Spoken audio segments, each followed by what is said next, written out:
Chers élèves, chers parents d'élèves, chers enseignants, responsables d'établissements scolaires, partenaires sociaux et membres de la communauté éducative. Au moment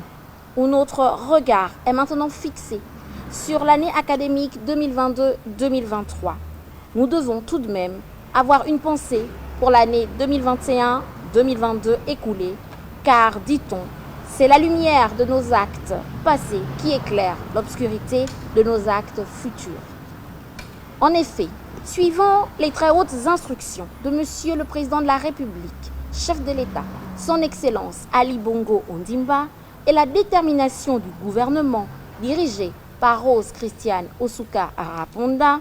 à traduire ces instructions en actes, le ministère de l'Éducation nationale, chargé de la formation civique, a durant l'année académique passée accompli ses missions régaliennes dans un climat social apaisé qui n'a laissé de place à aucune perturbation majeure. Ce résultat a été obtenu grâce à la volonté, à l'implication et au professionnalisme de tous, notamment autour d'une synergie entre les responsables de l'administration centrale et déconcentrée, le corps enseignant, les personnels d'encadrement pédagogique spécialisés, les partenaires sociaux, les parents d'élèves et les partenaires techniques et financiers. C'est ensemble, main dans la main et en toutes circonstances, que nous avons pu surmonter les écueils rencontrés pour aboutir aux résultats positifs obtenus aux différents examens nationaux. Ainsi, à titre de rappel, nous avons obtenu 80,89% au certificat d'études primaires, 68,96% au brevet d'études du premier cycle, 77,21% au baccalauréat de l'enseignement général, 76,50% au baccalauréat de l'enseignement technique et professionnel. Sans omettre que sur le plan du renforcement des infrastructures scolaires,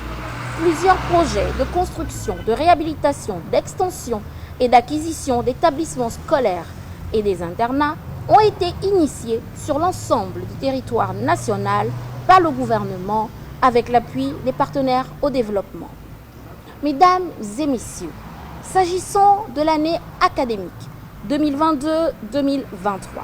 il convient de relever que conformément au calendrier scolaire 2022-2023, la rentrée administrative a été effective le 29 août dernier. Dès lundi, ce sera la rentrée des classes. C'est un moment de l'année déterminant pour la communauté éducative et pour toute structure scolaire. Un moment crucial pour les élèves qui reprennent le chemin de l'école. Un moment toujours singulier pour les parents qui se voient parfois contraints de confier leurs enfants à des inconnus mais en qui ils ont foi, qu'entre leurs mains, l'avenir de leurs enfants est assuré. Et bien entendu, un moment d'émotion pour tout enseignant, le personnel administratif et technique, conscient de la confiance placée en eux par les plus hautes autorités, au sommet desquelles le président de la République, chef de l'État, son Excellence Ali Bongo Ondimba, qui lors de son adresse à la nation du 16 août dernier, a réaffirmé sa volonté de transformer l'éducation à travers des mesures fortes et courageuses visant une rentrée scolaire apaisée pour la communauté éducative, à savoir le paiement anticipé de l'allocation de rentrée scolaire qui a été effective, la restauration de la gratuité du transport scolaire pour compter du 5 septembre 2022. La mise à disposition de 10 000 places supplémentaires aux primaires et aux secondaires par l'intensification et la poursuite de l'ouverture, de l'extension et de la réhabilitation des établissements scolaires. En sus de l'application de ces très fortes mesures, le ministère de l'Éducation nationale entend,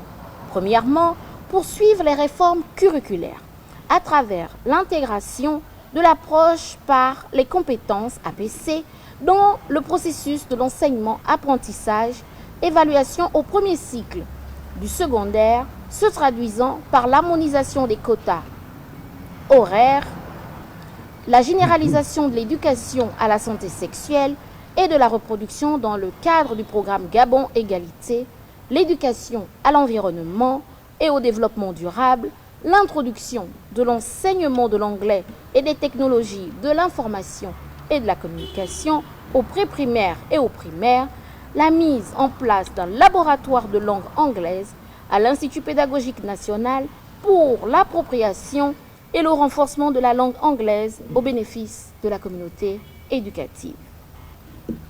Deuxièmement, procéder à la régularisation des situations administratives par la mise en solde des promotions non prises en compte à ce jour et la prise en charge plus diligente des agents de sécurité scolaire en collaboration avec les ministères en charge du budget et de la fonction publique.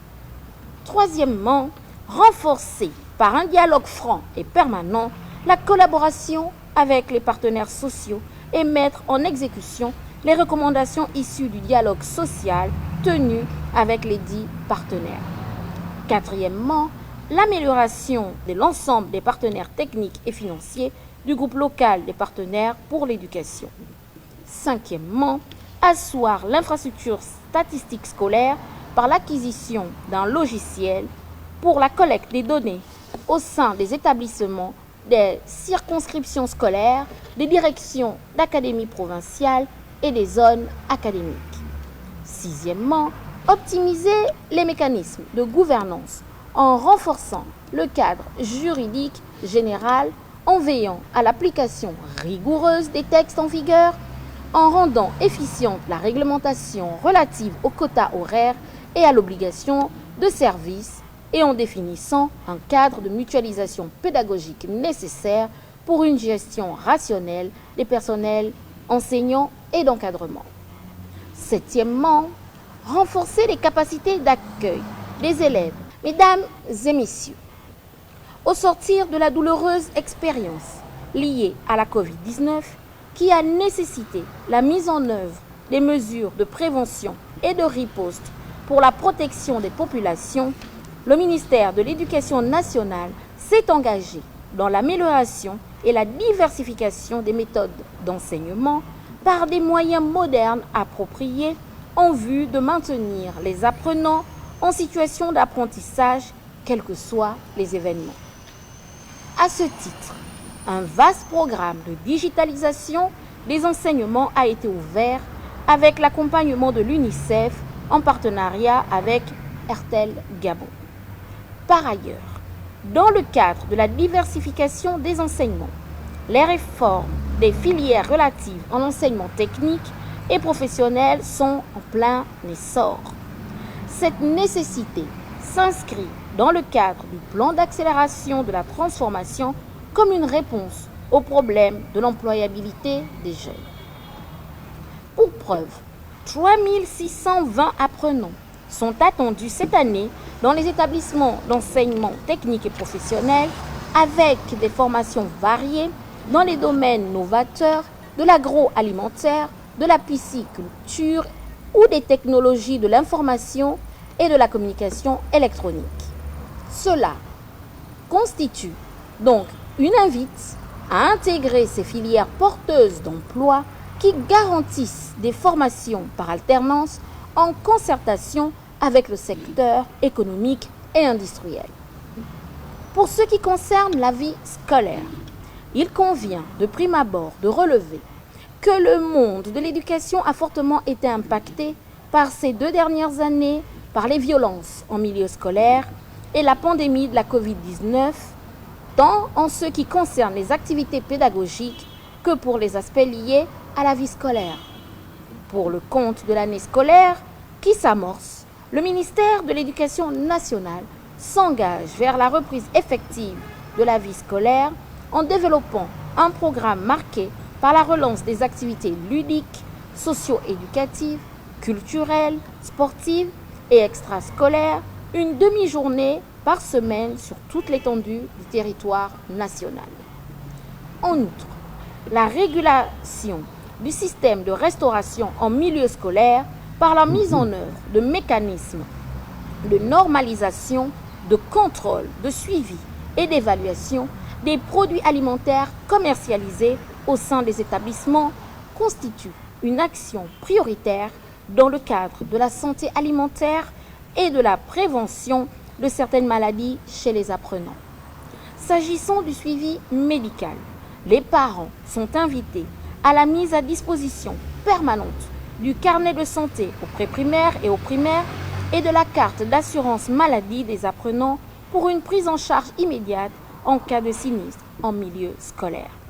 De plus, il est vital de déclarer les enfants scolarisés vivant avec un handicap ou une pathologie spécifique afin de garantir un accompagnement idoine, notamment lors de l'organisation des examens ou des activités socio-éducatives. Enfin, la sécurité au sein des établissements sera renforcée, les sensibilisations accentuées et les mécanismes de répression administrative et pénale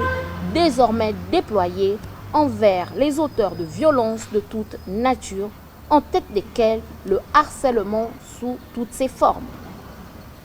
Mesdames et messieurs, comme l'a déclaré le chef de l'État,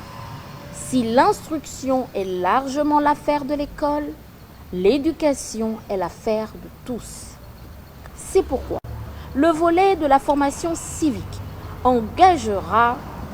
sa redynamisation à travers la mise en place des cellules d'éthique et d'éducation civique dans les établissements scolaires, les centres d'alphabétisation et d'éducation non formelle et les centres de lecture et d'animation culturelle, les CLAC.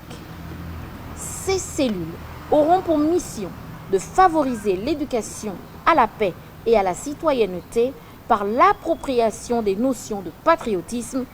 d'environnement, de salubrité, de lutte contre les violences et discriminations de tout genre. Mesdames et messieurs, je vous invite à aborder cette nouvelle année sous le signe de la confiance. Nous devons toujours garder confiance, mais aussi sous le signe de la responsabilité de tous les acteurs pour une école de qualité, saine, sûre et inclusive, prônant l'égalité des chances et l'excellence. À l'ensemble des composantes de la communauté éducative, il me plaît de vous dire qu'en cette rentrée scolaire, notre feuille de route est ambitieuse mais exaltante. C'est donc ensemble que nous sommes appelés à faire preuve d'imagination et d'engagement pour faire rayonner et partager les qualités et les valeurs qui sont l'essence même de notre système éducatif, un des meilleurs en Afrique. C'est sur ces mots, nantis d'espoir, que j'ai le plaisir de souhaiter à toutes et à tous, avec humilité, mes vœux de plein succès et de bonne rentrée scolaire 2022-2023. Je vous remercie.